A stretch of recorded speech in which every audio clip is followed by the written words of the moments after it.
The rain hammered against the cracked windows of the old Riverside Grand Hotel, each drop echoing through the empty corridors like a desperate plea for attention. For most people driving past on Highway 9, the building was just another relic of better times, a 7-story monument to economic decline with boarded windows and a faded sign that hadn't lit up in over a decade. But for Sarah Mitchell and her 6-year-old daughter Emma, this forgotten structure was home. Not the kind of home you'd see in magazines or dream about as a child, but the only shelter they had after the eviction notice came 3 months ago. Sarah had discovered the abandoned hotel during one of her long walks searching for work, noticing that the back entrance lock was broken and the building still had running water from an underground spring that fed the old pipes. The penthouse on the 7th floor became their sanctuary, a space she'd cleaned obsessively, furnished with items salvaged from donation centers and curbsides. It wasn't much, but it was theirs, and she'd made it work through sheer determination and careful planning.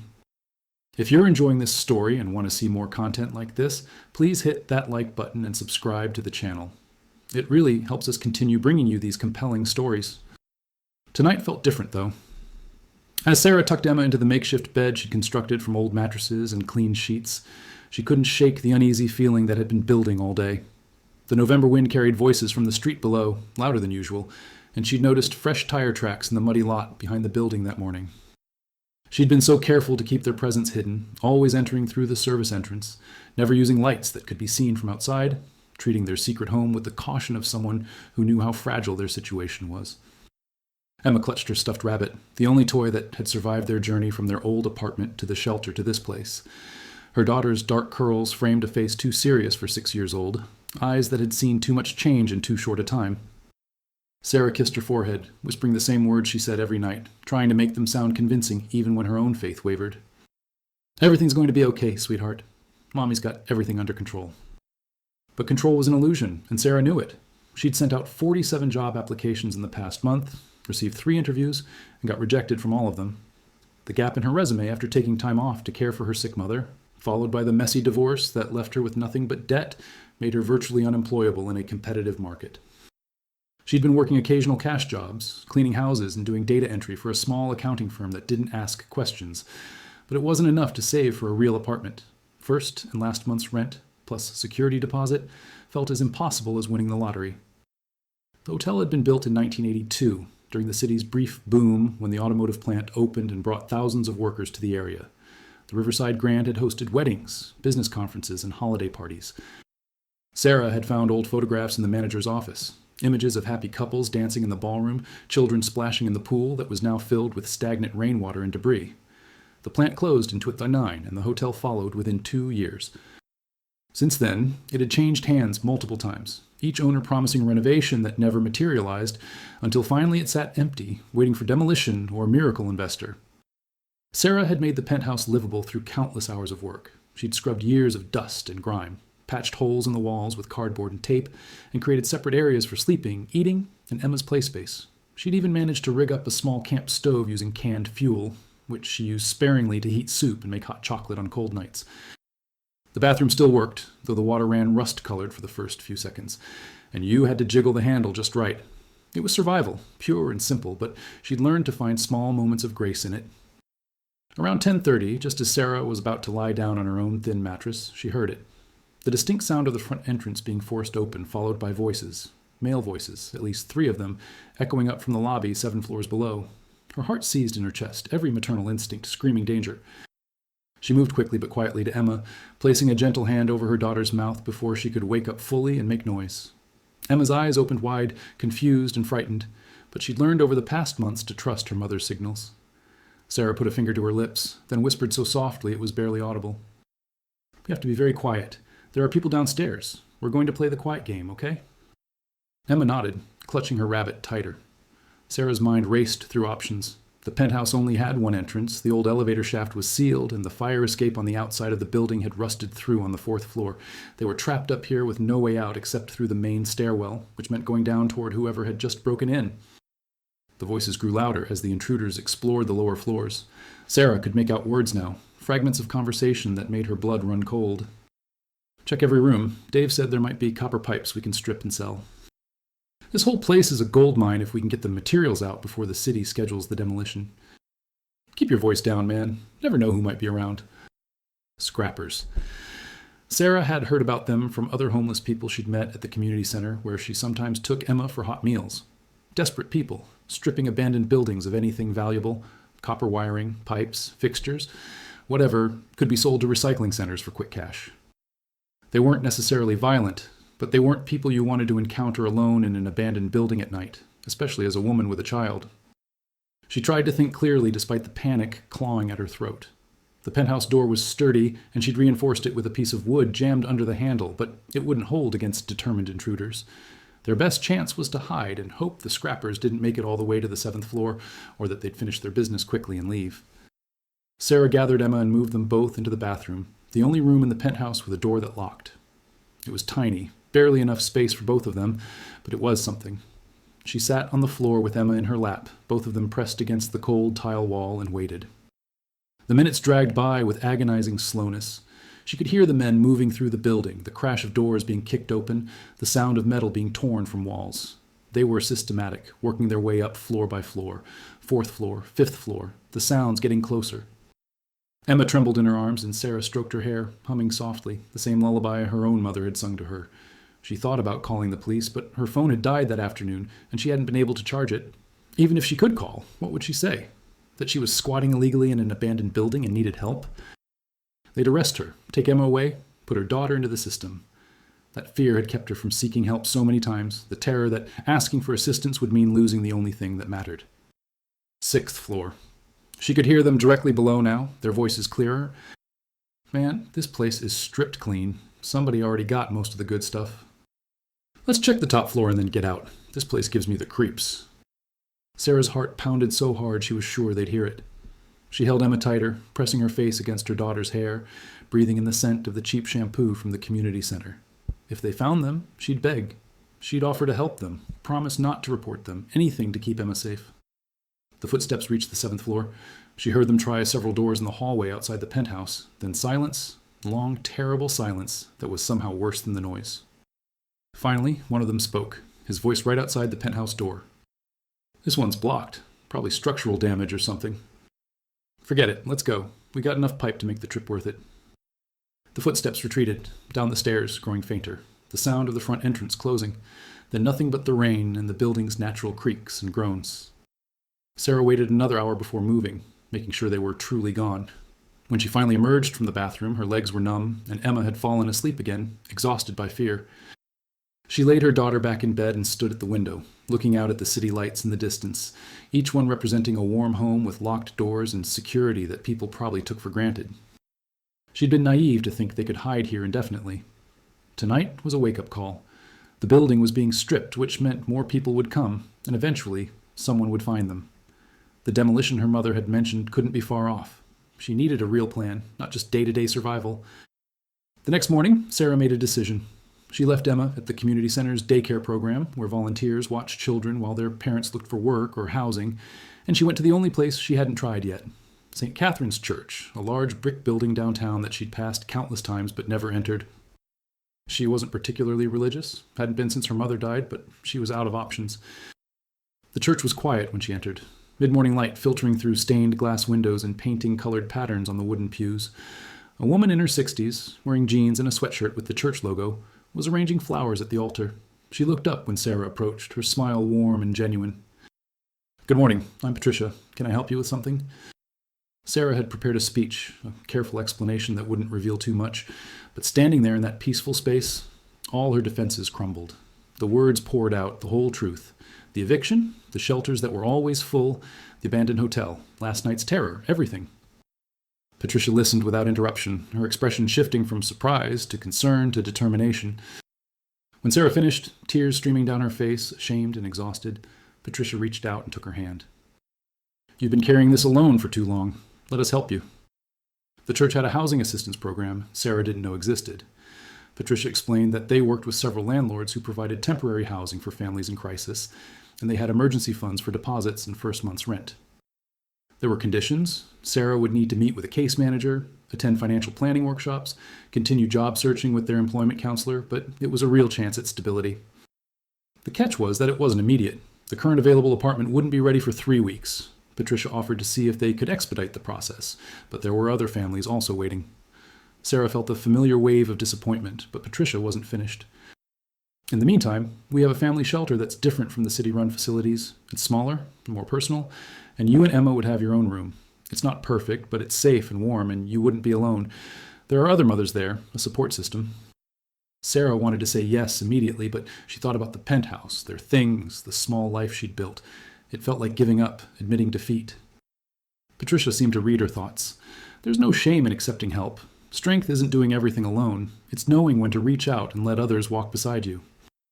That afternoon, Sarah collected Emma from the daycare and explained that they were going somewhere new, just for a little while.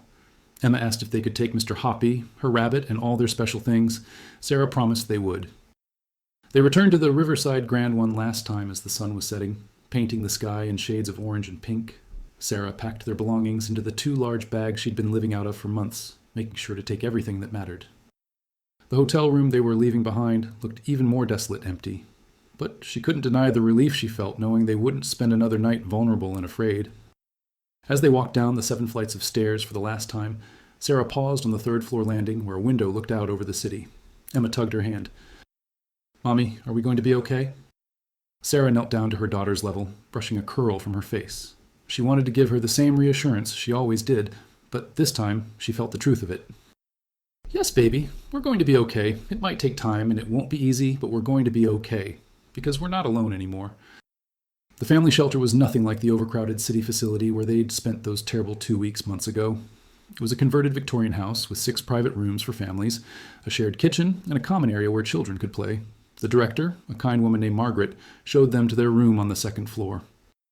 It had 2 twin beds, a dresser, and a window with actual curtains. Emma's face lit up in a way Sarah hadn't seen since before everything fell apart. That first night, Sarah tucked Emma into a real bed with clean sheets that someone else had washed in a room with a heater that worked, and she felt something she'd almost forgotten. Hope. Not the desperate, grasping hope of someone drowning, but quiet, steady hope that maybe the worst was behind them. Over the following days, Sarah met the other mothers staying at the shelter. There was Jennifer, a 30-year-old who'd fled an abusive relationship with her 2 sons. Maria, whose husband died unexpectedly, leaving her with 3 daughters and no life insurance. Keisha, who'd aged out of foster care and was working 2 jobs while trying to finish her GED and raise her baby alone. Each woman had a different story, but they all shared the same determination to build better lives for their children. They helped each other in practical ways, sharing childcare so someone could go to a job interview, offering clothes their kids had outgrown, teaching each other skills. Maria showed Sarah how to cut Emma's hair to save money. Jennifer, who'd worked in retail management before everything fell apart, helped Sarah revise her resume and practice interview techniques. Keisha, who somehow maintained an incredible sense of humor despite everything, made them all laugh during dinner preparations, reminding them that joy could exist even in difficult circumstances. Sarah met with Lisa, the church's employment counselor, twice a week. Lisa was a former HR director who volunteered her expertise to help people re-enter the workforce. She didn't just help Sarah apply for jobs, she helped her understand what employers were looking for, how to address the gap in her work history, honestly but positively, and how to present her skills in ways that stood out. "The gap isn't a weakness," Lisa explained during one of their sessions. "You were a caregiver for your mother during her illness. That shows loyalty, responsibility, time management, and the ability to handle stress. Those are valuable professional skills. We just need to frame them correctly." Sarah started getting callbacks. Not many at first, but more than before. She interviewed for a receptionist position at a dental office, an administrative assistant role at a nonprofit, and a customer service position at an insurance company. Each rejection stung less than the previous ones because Lisa would debrief with her, help her identify what went well and what to improve for next time. Emma was thriving too. The shelter had an after-school program where volunteers helped children with homework and organized activities. Emma made friends with Maria's youngest daughter, Sophia, who was also 6. Sarah would hear them playing in the common area, their laughter echoing through the house, and she'd feel her chest tighten with gratitude for this simple, normal childhood moment her daughter deserved. 3 weeks became 4, then 5. The apartment the church had arranged fell through when the landlord sold the building unexpectedly. Sarah felt the familiar panic rising, the fear that this was all temporary and she'd end up back at square one, but Patricia assured her they were working on another option. The shelter didn't have a strict time limit like city facilities. As long as Sarah was actively working toward independence, she could stay. Then 6 weeks after that terrifying night in the abandoned hotel, Sarah got a phone call from Thompson Medical Supply, a small company that provided equipment to hospitals and nursing homes. She'd interviewed for an office manager position 2 weeks earlier and thought she'd been passed over because she hadn't heard back. Ms. Mitchell, this is Carol Brennan from Thompson Medical. I'm calling to offer you the position. We were impressed with your interview and your experience. The starting salary is $42,000 annually with benefits. Could you start in 2 weeks? Sarah's hand trembled as she held the phone. Yes, absolutely. Thank you so much. She hung up and stood in the shelter's hallway, too overwhelmed to move.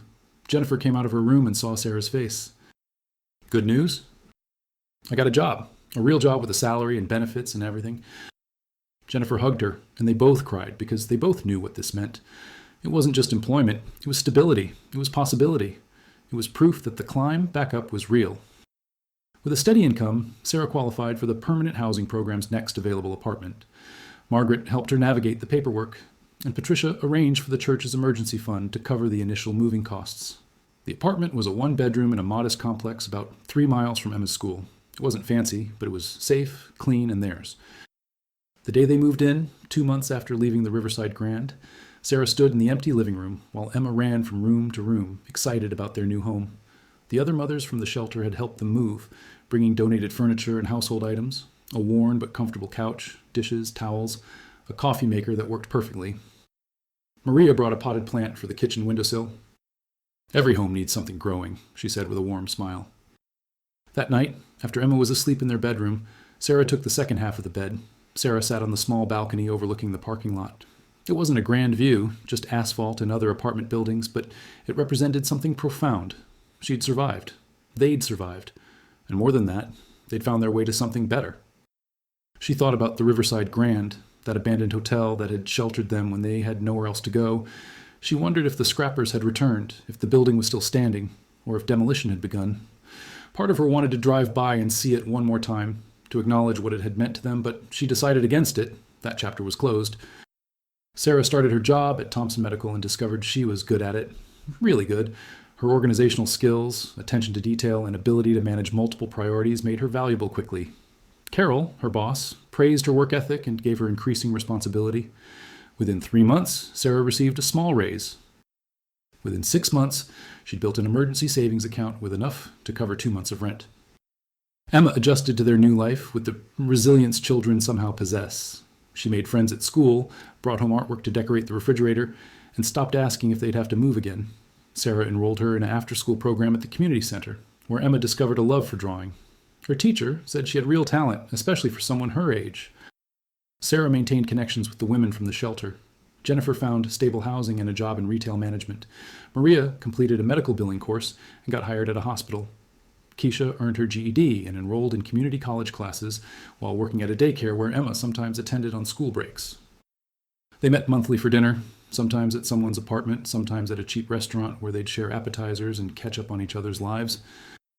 These friendships meant everything to Sarah. They were the only people who truly understood what she'd been through, who didn't judge or pity, but simply knew. They celebrated each other's victories, no matter how small. Jennifer's son making honor roll, Maria's middle daughter getting into a magnet school, Keisha's acceptance to nursing school, Sarah's promotion to senior office manager after a year at Thompson Medical.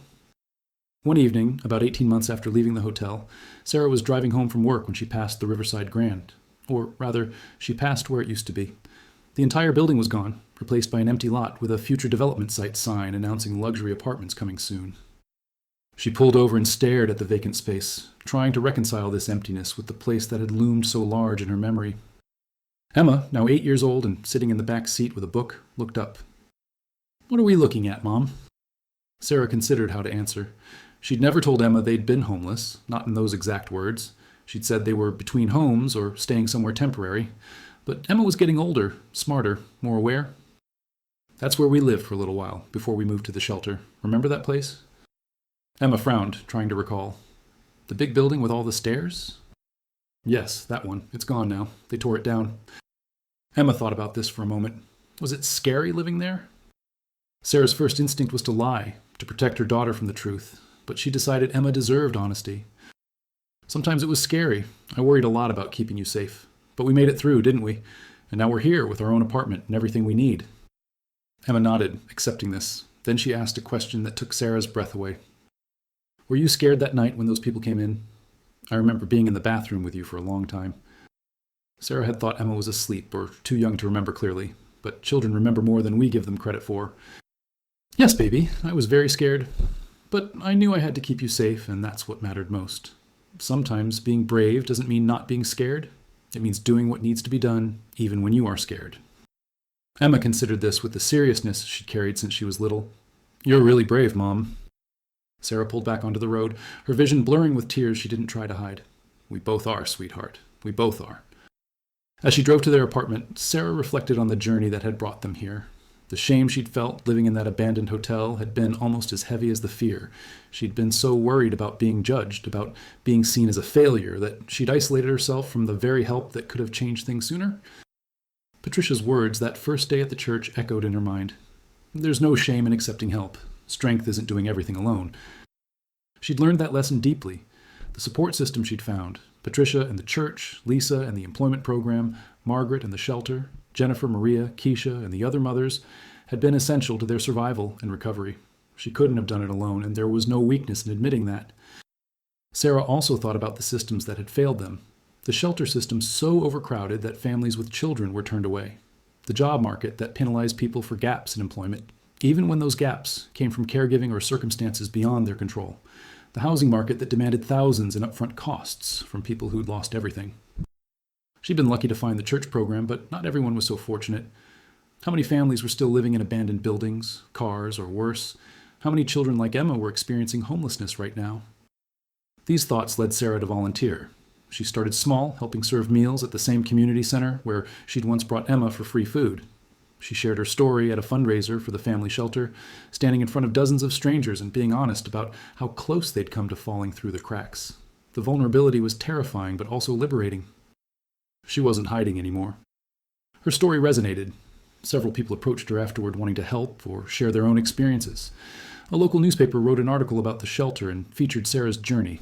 Thompson Medical's owner read the article and was so moved that she organized a company-wide donation drive for the shelter. Sarah felt the full circle of it, receiving help when she needed it, then becoming someone who could help others. Emma continued to thrive. She joined the school art club and entered a citywide student art competition. Her piece, a drawing of a tall building with lights in one window at the very top, won third place in her age category. When Sarah asked her about the inspiration, Emma said it was the hotel where they used to live. I wanted to show that even in places that look empty and dark, there can be people inside working hard and taking care of each other. That's what you did, Mom. You kept our light on. Sarah framed that drawing and hung it in their living room, a reminder of where they'd been and how far they'd come.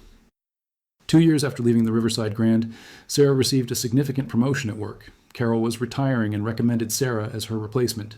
The position came with a substantial salary increase and additional benefits. For the first time since her divorce, Sarah felt financially secure.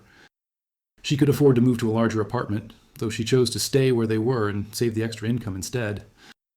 The transition to management brought new challenges that tested Sarah in unexpected ways. She now supervised a team of 8 people, each with their own personalities, work styles, and personal struggles.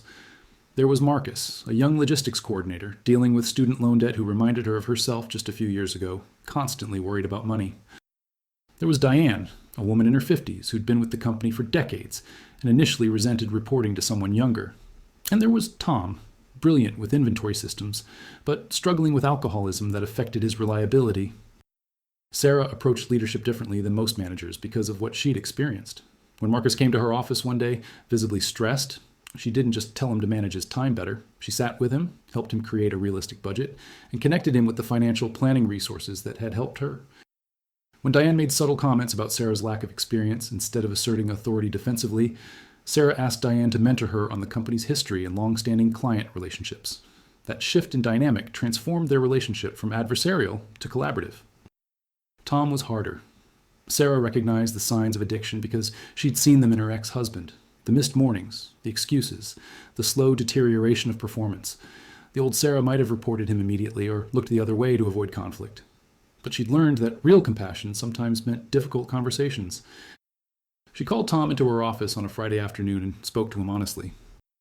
I know you're struggling with something, and I think it might be affecting your work. I'm not here to judge you or threaten you. I'm here because I believe you're valuable to this team, and I want to help if I can. But you have to be honest with me. Tom broke down. He'd been drinking since his wife left him 2 years ago, and it had gradually consumed his life. He was terrified of losing his job, which was the only stability he had left. Sarah didn't fire him. Instead, She worked with HR to get him enrolled in the company's employee assistance program, arranged a temporary modified schedule so he could attend outpatient treatment, and checked in with him regularly. It wasn't easy, and there were setbacks, but 6 months later, Tom was sober and one of her most dedicated employees. These experiences deepened Sarah's understanding of leadership. It wasn't about authority or control. It was about seeing people as whole humans with complex lives, meeting them where they were, and creating an environment where they could succeed. Her team's productivity increased, but more importantly, the culture shifted. People felt safe, bringing their whole selves to work, admitting when they needed help, supporting each other. Carol, during her final week before retirement, pulled Sarah aside in the break room. "I knew you'd be good at this job because of your organizational skills and work ethic, but you're exceptional at it because of everything you've been through. You lead with empathy, and that's rare. Don't ever lose that." Sarah also started dating again, something she'd thought impossible during the survival years. His name was Daniel, a teacher at Emma's school who'd asked her out during a parent-teacher conference. Sarah had been so out of practice with normal social interaction that she'd almost said no out of pure nervousness, but Emma had encouraged her. "He's really nice, Mom, and he makes you smile." Daniel was patient with her gradual opening up, understanding when she explained she needed to take things slowly. Their relationship grew steadily, built on honesty and mutual respect. He knew about her past, including the homelessness, and never made her feel judged or less than. His acceptance helped heal something in Sarah she hadn't realized was still wounded. Their first real date was coffee at a small cafe downtown. Nothing fancy. But Sarah found herself more nervous than she'd been for any job interview. Daniel noticed her fidgeting with her napkin and reached across the table, not touching her, but close enough to be comforting. "We can just talk. No pressure, no expectations. I just want to get to know you better." They talked for 3 hours. Daniel told her about growing up in a military family, moving every few years, never quite feeling rooted anywhere. He'd become a teacher because he wanted to create stability for kids who might be experiencing their own chaos at home. When Sarah shared pieces of her story, the divorce, the caregiving, even briefly mentioning the hard times, Daniel listened without trying to fix anything or offer empty platitudes. "That must have been terrifying. How did you find the strength to keep going?" "I didn't have a choice. When you have a child depending on you, you find strength you didn't know existed. Some days the strength was just getting out of bed and making breakfast. Other days it was filling out another job application. You do what needs to be done." Daniel nodded, understanding in his eyes. "That's real strength. Not the Hollywood version, but the everyday kind that actually matters." They dated for 6 months before Daniel met Emma officially, though Emma had seen him at school events. Sarah had been protective about introducing anyone into her daughter's life, knowing how attached children could become, but Emma had been asking about him, curious about the person making her mother smile more, and Sarah felt ready.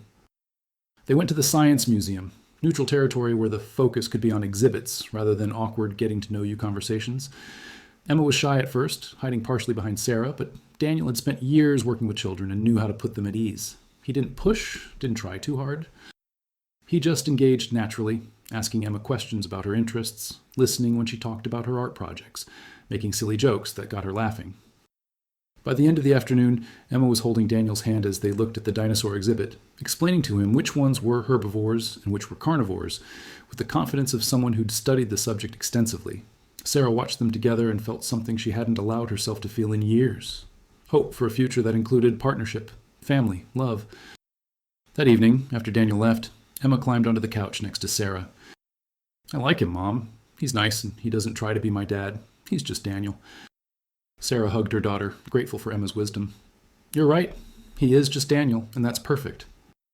Their relationship continued to deepen. Daniel understood that Sarah's past had left scars, that certain things triggered her anxiety. When they were at a restaurant and the bill came, Sarah would tense up, mentally calculating if she had enough, even though she knew she did. Years of scarcity had wired her brain to panic around money. Daniel never made her feel foolish for these reactions. He'd simply reach over and squeeze her hand, a quiet reminder that she was safe now. Sarah also noticed how Daniel handled stress differently than her ex-husband had. Mark had retreated into anger and blame when things got difficult. Daniel talked about his feelings, asked for support when he needed it, respected boundaries. During a particularly tough week when 3 students in his class were dealing with serious family issues and he felt overwhelmed, he called Sarah. "I just need to talk this through with someone who gets it. These kids are going through hell, and I feel helpless. I know I can't fix their home situations, but I want to do more than I'm able to do." Sarah listened, understanding that helpless feeling intimately. She shared strategies that had helped her when she felt overwhelmed, breaking big problems into small, actionable steps, accepting that you can't control everything, focusing on what you can influence. Their conversation helped Daniel, and it helped Sarah too, reminding her how much she'd learned and grown. Meanwhile, Emma was flourishing in ways that amazed Sarah daily. Her art teacher recommended her for an advanced program at the local arts center, a prestigious opportunity that included classes with professional artists. The program cost $300 per semester, which once would have been impossible, but now Sarah could afford it without sacrificing other necessities. Watching Emma's face light up when she told her the news made every difficult moment worth it. The Arts Center opened new worlds for Emma. She learned techniques beyond basic drawing, experimenting with watercolors, acrylics, charcoal, even sculpture. Her natural talent, combined with proper instruction, produced remarkable work. One of her pieces, a mixed media collage about home and belonging, was selected for a youth art exhibition at the City Gallery. Sarah took time off work to attend the opening, bringing Daniel, Jennifer, Maria, and Keisha. They stood in front of Emma's artwork, which depicted various types of homes: an apartment building, a house with a yard, a tent, and in the center, a pair of hands holding each other. The title was simply "Home is People." Sarah cried, reading the artist's statement Emma had written. "I used to think home was a place, but my mom taught me that home is the people who love you. We lived in different places, some harder than others, but we were always home because we had each other." Jennifer put her arm around Sarah's shoulders. "You raised an incredible kid. Look at what she's creating, what she understands about the world. That's because of you." Sarah shook her head. "It's because of all of us. Every person who helped us, who showed us kindness, who proved that community matters. Emma learned that love isn't just family. It's the people who show up when you need them." The exhibition ran for 6 weeks, and Emma's piece sold to a local businesswoman who donated it to the Children's Hospital, where it now hung in the pediatric wing. Emma was thrilled that her art would be seen by kids who needed hope, understanding on some level that her work could impact others the way others had impacted her life. Sarah's volunteer work expanded. She joined the board of the family shelter, bringing the perspective of someone who'd been a resident. During board meetings, when discussions became too focused on budgets and policies, Sarah reminded everyone of the human element. These aren't just numbers on a report. These are mothers like I was, terrified and desperate, trying to keep their children safe while the world feels like it's collapsing. Every decision we make should center their dignity and their needs. Her voice carried weight because she'd lived it. The board listened when she pushed for more flexible rules around employment, arguing that the requirement to work full-time while at the shelter was impossible for mothers with young children who couldn't afford childcare. They listened when she advocated for longer stay periods, explaining that 3 months wasn't enough time to save for housing deposits and build stability. Changes were implemented because Sarah refused to let them forget who they were serving. She also started speaking at local service organizations, churches, and community groups about homelessness and poverty.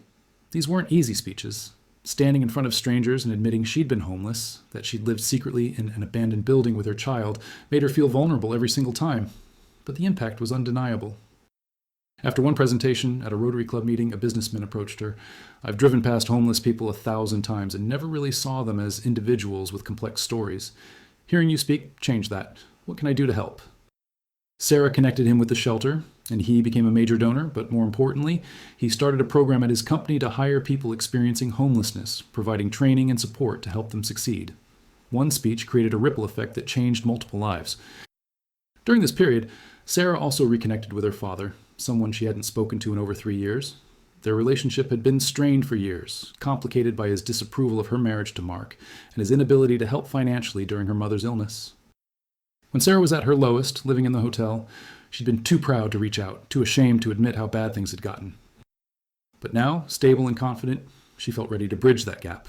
She called him one Sunday afternoon, her hands shaking as she dialed the number she still had memorized.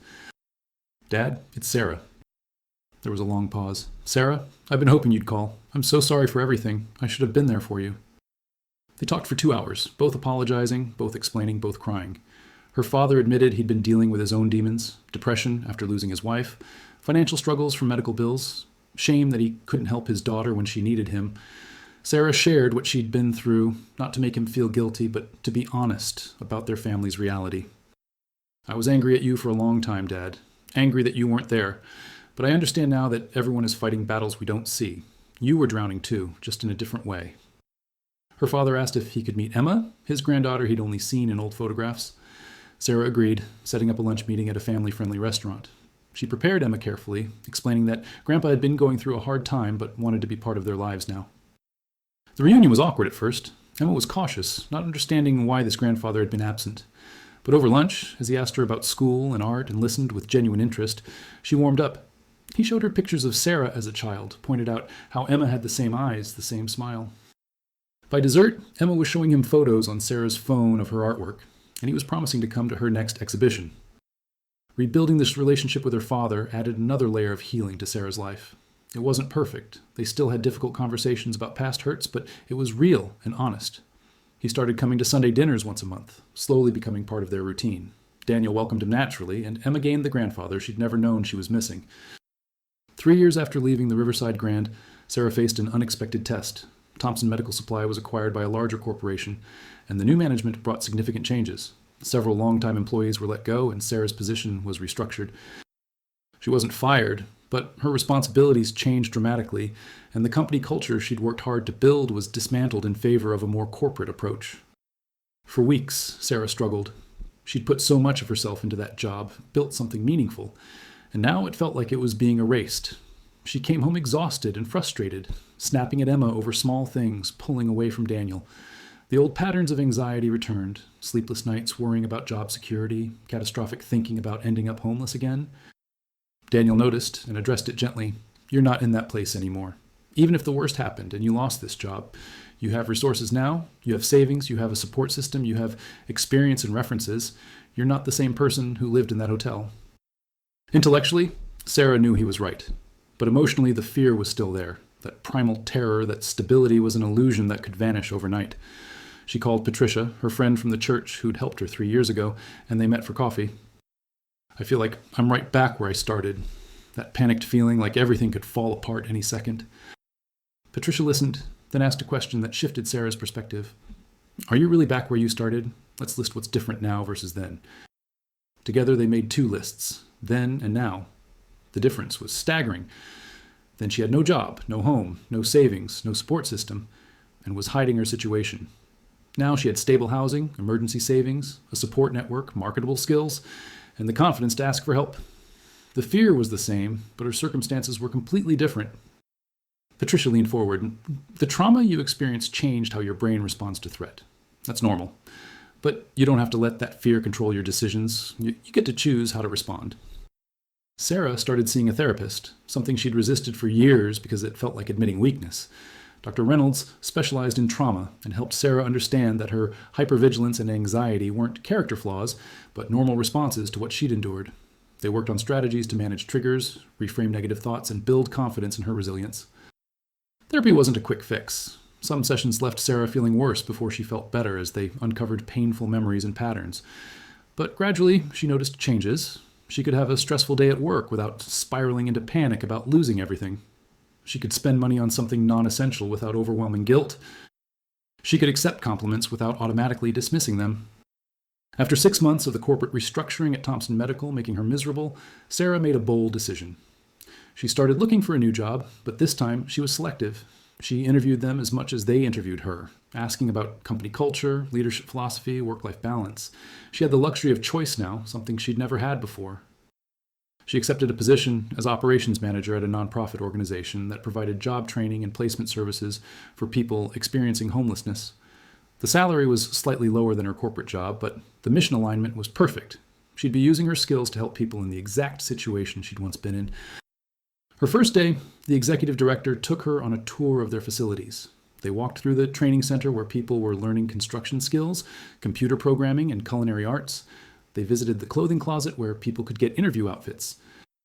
They met with some of the participants, people of all ages and backgrounds, each with a story of how they'd ended up homeless and what they were doing to change their circumstances. One woman, Angela, was a few years older than Sarah. She'd been a nurse before a medical emergency left her with catastrophic debt and eventually homeless. She was going through the program to update her skills and get back into healthcare. As Angela talked about her journey, Sarah saw herself in this woman's determination and exhaustion. After the tour, Sarah sat in her new office, which was small and simply furnished, but felt right. She thought about the path that had led here, from that penthouse in the Riverside Grand to this desk where she could make a real difference. It felt like coming full circle, taking everything she'd learned and using it to help others.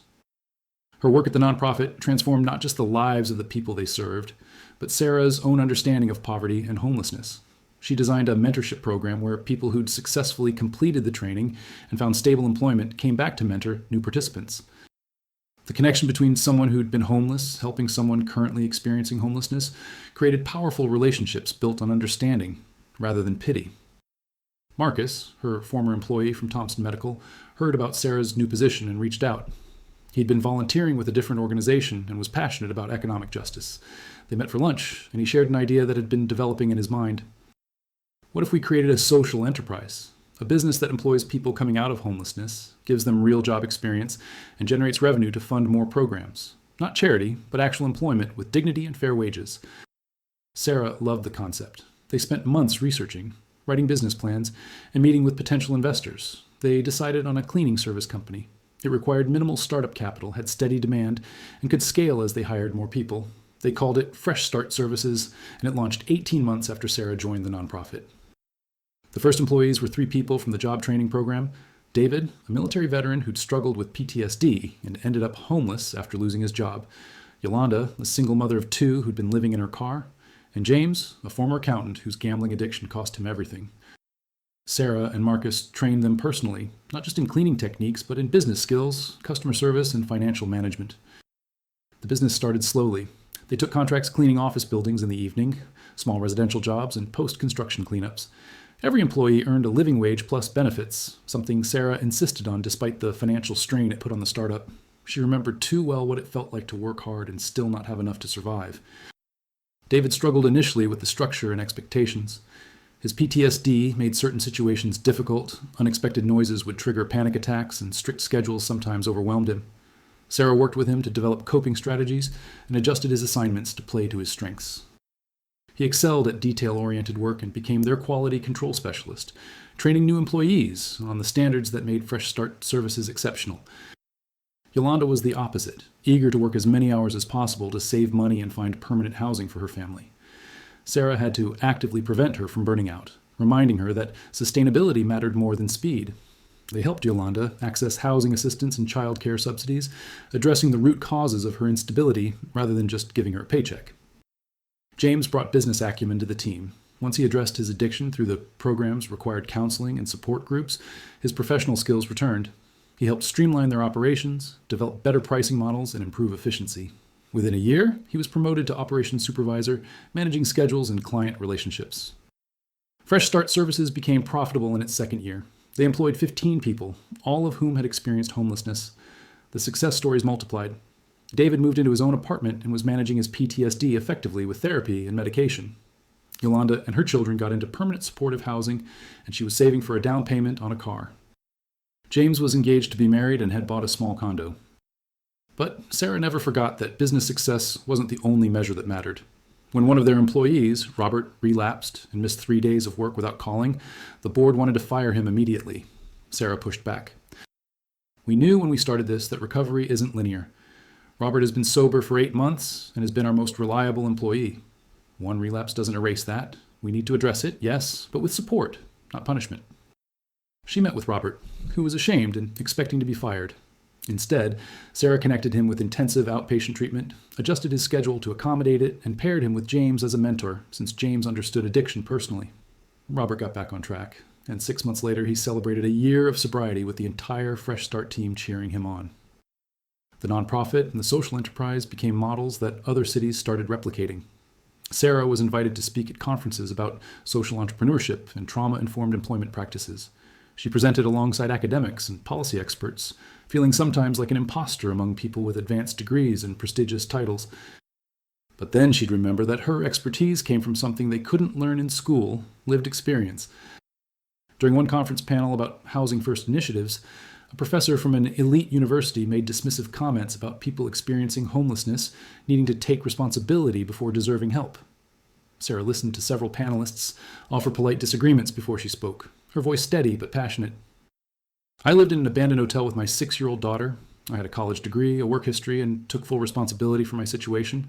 But responsibility without resources is just shame. I couldn't bootstrap my way into housing that required $5,000 up front when I was making $9 an hour in sporadic jobs. The Housing First model works because it recognizes that stable housing isn't a reward for good behavior. It's a foundation that makes everything else possible. I got help before I deserved it, according to your framework, and that helped save my life and my daughter's future. The room went silent. After the panel, dozens of people approached her. thanking her for speaking truth, asking questions, wanting to learn more. The professor who'd made the dismissive comments sent her an email later that evening apologizing and asking if she'd be willing to guest lecture in his class about poverty and homelessness. She agreed, knowing that changing minds one person at a time was how systemic change happened. Emma was now 11 years old and had grown into a thoughtful, creative young woman who understood the world with unusual depth. She continued excelling in art, but also developed an interest in social justice, asking questions about why some people had so much while others had so little. Sarah answered her honestly, not shielding her from difficult truths, but framing them in age-appropriate ways. One evening, Emma asked a question that took Sarah's breath away. "Mom, when we lived in that hotel, were we homeless?" Sarah had never used that word with Emma, always dancing around it, but Emma was old enough now for honesty. "Yes, baby, we were homeless for a while. I tried to keep you safe and make it seem normal, but we didn't have a permanent home." Emma processed this quietly. "I remember being scared sometimes, and I remember you always telling me everything would be okay. Were you scared too?" "All the time. But I meant what I said. I believed we'd be okay eventually, even when I didn't know how. And we are okay now, aren't we?" Emma nodded, then surprised Sarah with her next statement. "I want to help kids whose moms are going through what you went through. I've been thinking about it a lot. Maybe I could donate some of my art, and the money could go to shelters?" Sarah hugged her daughter, overwhelmed by her compassion. "That's a beautiful idea. We can absolutely make that happen." They organized Emma's first charity art sale, displaying her pieces at a local coffee shop, with proceeds going to the family shelter where they had once stayed. Emma created an artist's statement explaining why this cause mattered to her, sharing parts of their story that Sarah had given her permission to tell. The event raised over $3,000, and Margaret, the shelter director, attended with several current residents. One mother approached Emma shyly, her young son clinging to her leg. "Thank you for doing this. We're staying at the shelter right now, and knowing people care makes it easier." Emma, mature beyond her years, knelt down to talk to the little boy. "What's your name? Do you like to draw? I could teach you sometime if you want." The boy smiled, nodding enthusiastically, and Emma spent 20 minutes showing him how to draw a dinosaur. Sarah watched from across the room, tears streaming down her face. Her daughter hadn't just survived their difficult past, she had been shaped by it in beautiful ways, learning empathy and generosity from their struggles. Daniel proposed to Sarah on a quiet Sunday morning in their apartment. Nothing elaborate or public, just the two of them having coffee on the balcony while Emma was at her art class. He took Sarah's hand and spoke simply. "I love you and I love Emma. I know you've been hurt before, and I know trust doesn't come easily, but I want to build a life with you, whatever that looks like. Will you marry me?" Sarah's first instinct was fear. Her marriage to Mark had ended so badly, and the thought of legally tying herself to someone again terrified her. But she looked at Daniel, this man who'd shown up consistently for 3 years, who'd never made her feel less than, who loved her daughter as if she were his own, and she knew this was different. Yes, I want to marry you." They planned a small wedding at the church, the same one where Patricia had first helped Sarah 4 years ago. It felt right to celebrate this new beginning in the place where her recovery had started. Jennifer, Maria, and Keisha were bridesmaids. Emma was maid of honor, a role she took incredibly seriously, helping Sarah choose flowers and giving input on every detail. The night before the wedding, Sarah and Emma had a mother-daughter talk that Sarah had been planning for weeks. She wanted to make sure Emma understood that Daniel becoming her stepfather didn't replace or diminish the bond they shared. "You know that you and me, we're a team, right? That never changes, no matter what. Daniel's joining our team, making us bigger and stronger, but the core of our family is still you and me." Emma smiled, wise as always. "I know, Mom, and I'm happy about it. Daniel's great, and you smile more when he's around. Plus, he's teaching me woodworking, which is pretty cool." They laughed together, and Sarah felt gratitude wash over her, not just for Daniel, but for Emma's resilience, for how she'd adapted to every change with grace, for the relationship they'd maintained through everything. The wedding was small but perfect. Patricia officiated. Sarah's father walked her down the aisle, tears in his eyes. Daniel's students sent a video message congratulating their favorite teacher. During the ceremony, they included a family unity ritual where Emma joined them at the altar and they lit a candle together, symbolizing their commitment as a family unit. In her vows, Sarah spoke honestly about her journey. "I come to this marriage knowing that life is unpredictable and sometimes incredibly hard. I've learned that love isn't about finding someone to rescue you, it's about finding someone who will stand beside you while you rescue yourself. Daniel, you've done that. You've given me space to heal, support when I needed it, and love that doesn't demand I be anything other than who I am. I promise to do the same for you, to be your partner through whatever comes, to build a life together based on honesty, respect, and the kind of love that makes us both better people." Daniel's vows were equally moving, acknowledging Sarah's strength and Emma's place in their family. I'm not trying to replace anyone or fix anything. I'm just grateful to be chosen by both of you, to join this incredible team, and to build our future together. After the ceremony, there was a small reception in the church hall.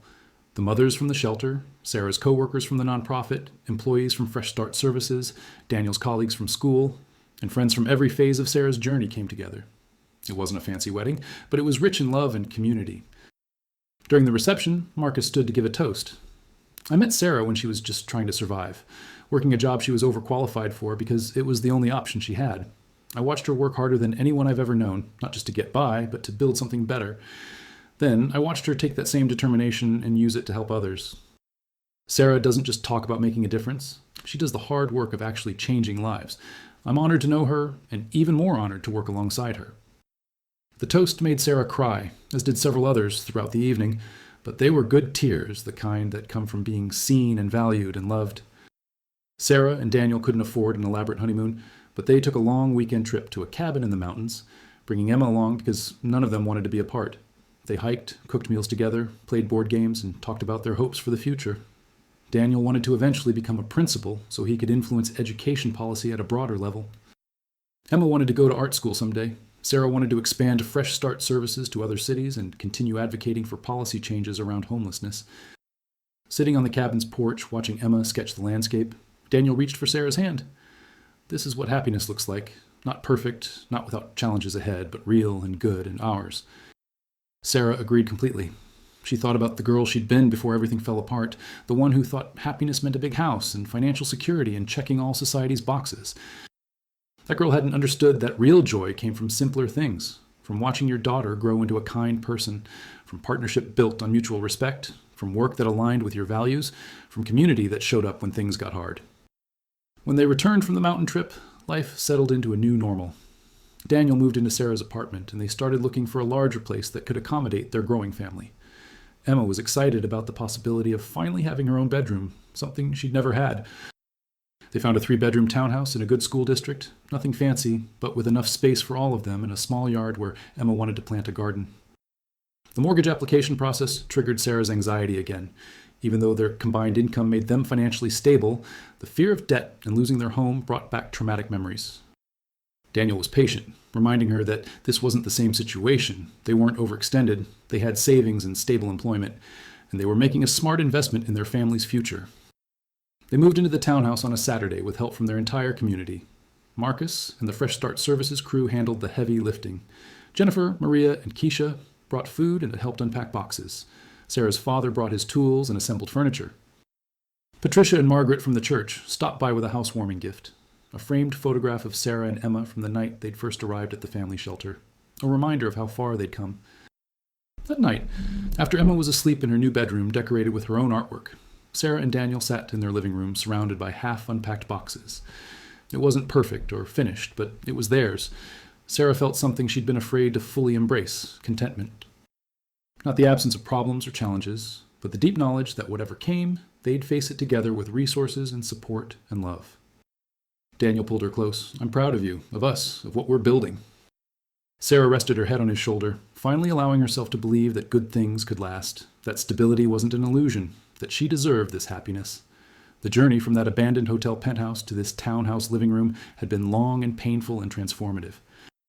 She'd lost things she couldn't get back: time, innocence, the naive belief that hard work alone guaranteed success, but she'd gained things far more valuable: wisdom, empathy, resilience, community, and a profound understanding of what actually mattered in life. 5 years after that terrifying night when Intruders had entered the Riverside Grand, Sarah stood at a podium addressing a city council meeting about proposed budget cuts to homeless services.